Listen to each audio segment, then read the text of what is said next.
Wala kasi pangawa kong baba eh.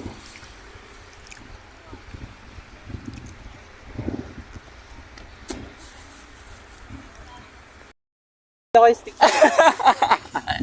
Ano pa yun? Michael Tedoso. Michael Pidoso.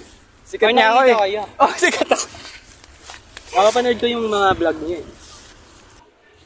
Yo, what's up motherfuckers? Shout out dyan sa mga kabataan kanina na nagpipiknik at inistorbo ko pa sila at nagpa-video ako sa kanila. Maraming salamat sa inyo. Shout out kay Kuya Robert Silva, Assistant Head Chef ng Pamana Restaurant, Baguio Branch. Shout out kay Angelo Wise Mandayaw from Bacolod City. Bow, Ilonggo gidya! At last, shout out kay Mark, Ken, Julia at Janelle dahil daw sa OMAD ay naging 16 na lang ang waistline niya, kanipis. Tapos shoutout dito kay ma'am na taga Butukan, nasalubong ko nung papunta ako sa kapatid ko. Shoutout SJ Alcantara ng Mercury Drug Below na